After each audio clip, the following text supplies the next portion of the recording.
喺惠州可以做低首期嘅屋苑係越來越少啦。大家好啊，我係 Ken。今日咧，我喺木馬湖呢度啱啱帶完香港朋友睇完呢個屋苑啦。嗱，今日咧就拍呢條片咧，同大家分享一下最近惠州嘅市場情況啦。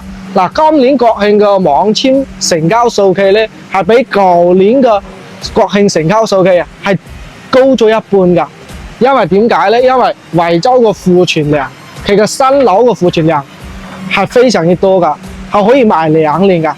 2年係咩概念咧？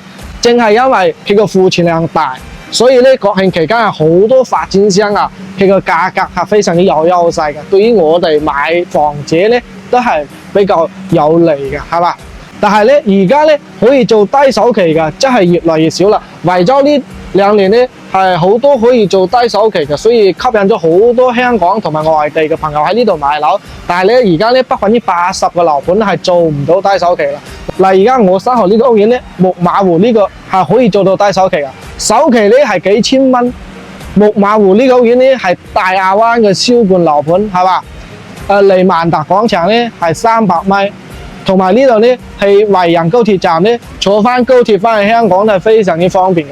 呢度咧仲可以睇翻呢個湖景啦，係嘛？呢個湖景係非常之吸引嘅，所以佢點解可以成為大亞灣嘅銷冠樓盤咧？係嘛？嗱，而家木馬湖咧加推咗5期，5期咧就唔係現樓啦，5期有126平方同埋143平方嘅，嗱，仲有6期嘅109平方嘅現樓。嗱，我相信大家了解惠州呢個市場情況，應該都會了解到呢個屋苑噶。嗱，而家帶大家係溫習一下，嗱，呢度個戶型，大家跟住個鏡頭啊，溫習一下呢個屋苑啦，係嘛？呢個湖景就非常之舒服噶。到咗夜晚黑啊，呢度咧有啲燈光啊，有啲氛圍感啊，係嘛？睇到啊，非常之溫馨噶。嗱，你睇呢個係一個環湖嘅跑道，係嘛？呢個夜晚黑食完飯咧，行一圈咧，都要1粒鐘啊！所以呢度咧係吸引咗非常之多香港朋友同埋深圳呢個喺呢度咧旅遊度假養老嘅，係嘛？當然啦，呢個屋苑最大嘅優勢仲有佢個書包啊，就係讀書係比較方便嘅，因為佢有公立啊、私立學校，係嘛？前面呢個係游泳池，呢個游泳池咧係國標嘅。係國家標準嘅，平時咧好多喺呢度比賽都係用呢個游泳池噶。嗱，而家咧就係冬天啦，呢個游泳池就唔開放噶。一般到咗暑假嘅時候咧，係非常之多人啊，好熱鬧嘅呢度，係嘛？大家睇睇呢個物業係嘛，管理都係比較好嘅，因為你睇到成條個跑道啊，都係非常之有層次感啦，係嘛？呢度咧係屬於負一層。嗱，負一層佢個花園就係環湖花園，佢有2層花園，係嘛？一樓咧又係1層花園嘅。嗱，而家咧我哋就係6期睇一下109平方呢個示範單位，睇睇大家係嘛會唔會中意呢種戶型咧？係嘛？而家啱啱嚟到呢個5期同埋呢個6期呢個湖嘅中間啦，係嘛？呢邊呢就係5期啦，前面咧有籃球場啦，係嘛？同埋呢個係一個公園式嘅，係嘛？夜晚黑好多細佬哥喺呢度遊玩嘅，係嘛？呢個小區人氣係比較多嘅，總共有8000戶，係嘛？有2期、4期啊、6期啊、5期啊，係嘛？同埋1期嘅別墅。呢個小區咧之前係賣得非常之貴噶，最高峰嘅時候係賣到2萬嘅，而家咧係1萬蚊出頭啊，大裝修。當然啦，有啲樓層9000幾蚊都係可以攞得低噶。睇翻。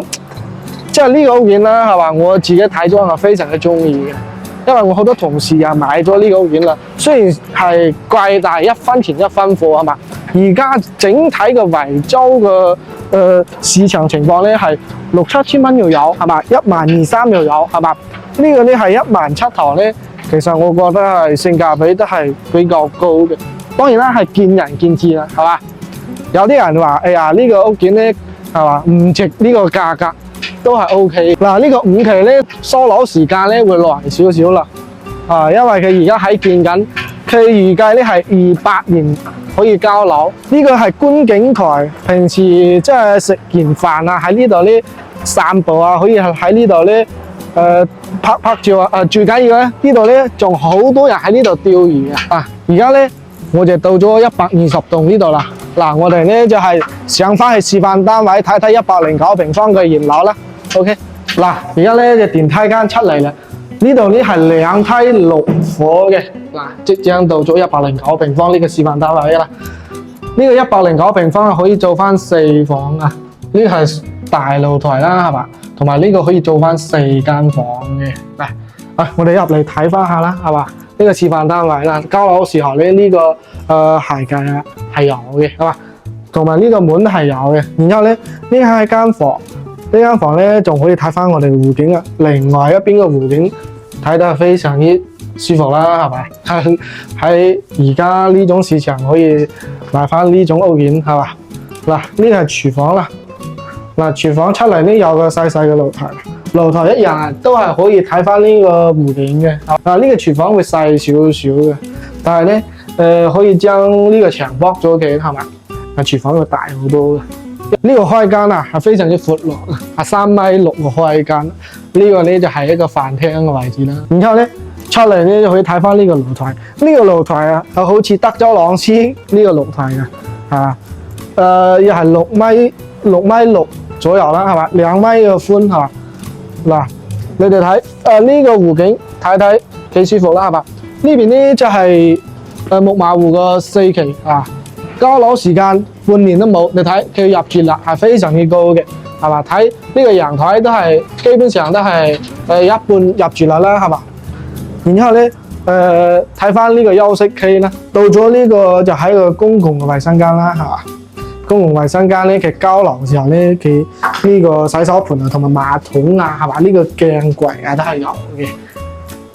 嗱，再睇翻呢個係第2間房。嗱，呢間房咧係屬於露台房，佢係贈送一半面積㗎，後期咧要自己封翻個窗嘅，係嘛？呢間房咧就可以到翻我呢個露台啦，係嘛？好方便嘅，可以將呢個落地窗剝咗佢，喺露台封翻個窗又 OK， 係嘛？呢個作為客房都係冇問題。最後咧睇翻我哋嘅主人房，嗱，主人房嘅最大咗一個衛生間啦，係嘛？呢個衛生間睇到都係唔細嘅。大家有冇中意呢種嘅設計，係嘛？呢個主人房放個2米嘅床都冇問題嘅，係嘛？呢個使用率係非常之高嘅，109平方。但係做低首期呢就只可以呢個戶型就可以做低首期，幾百蚊同埋幾千蚊就可以入手啦。月供呢就係4000蚊左右啦，係嘛？當然啦，你可以首期可以俾多啲嘅，但係而家可以做到低首期，未必到以後就可以做到，因為咧而家80%個屋苑啊，基本上都做唔到低首期啦，所以咧大家有興趣呢種啦，係嘛？貨量又唔係好多噶啦，呢個係6期噶。嗱，我哋而家咧就係翻5期睇翻5期嘅大戶型嘅，而家咧就到咗呢個5期143平方呢個示範單位噶啦。嚟，大家入嚟睇睇，入嚟呢邊咧就係一個露台房啦，係嘛？都係贈送一半面積㗎。交樓嘅時候咧，呢度係一樣，呢個鞋架都係做到頂㗎，都係有嘅。呢個門都係交樓標準嘅，都係送俾你哋㗎。嗱，呢個咧係公共衛生間啦，係嘛？呢期咧做咗全面嘅升級啊，乾濕分離啊，同埋馬桶啊、洗手盆呢啲都係交樓標準，都係送俾你哋㗎。嗱，大家睇下呢個豪宅個標準係嘛？幾時正咧係嘛？呢個咧就係發展商在賣嘅最大一個戶型啦，係嘛？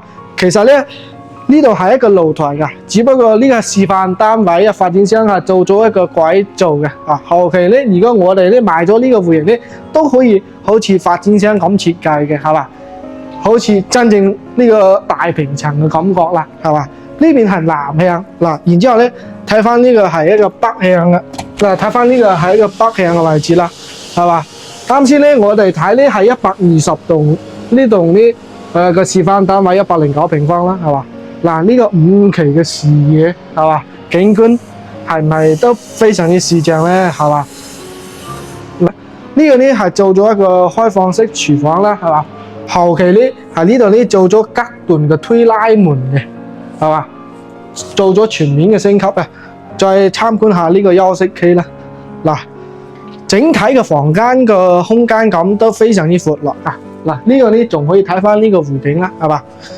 呢度呢就係第3間房，嗱，呢間房幾闊落啦，係嘛？最後咧睇翻我哋嘅主人房嗱，呢個主人房都係非常之多香港嘅朋友中意嘅，因為主人房咧做咗南北對流啊，你睇佢嘅通風效果都係一人都好四正噶嘛。嗱，呢個做咗浴缸啦，係嘛？呢個窗打開啊，其實都可以做一個對流。呢個房啦，係嘛？整體都差唔多20平方喎，但係呢個戶型嘅首期會高少少，仲有一個126平方，我哋一齊去睇睇啦。嗱，而家呢就到咗呢個係126平方嘅呢個交樓標準嘅。嗱，大家睇呢個廚房啦，後期咧同143平方嘅交樓標準嘅廚房係一模一樣嘅，係嘛？都係呢種推拉式嘅，亦都可以做開放式啊，或者都 OK 嘅。然之後咧，呢個鞋櫃都係交樓標準，交樓嘅時候都係有嘅。嗱，呢個廳幾似樣咧嚇？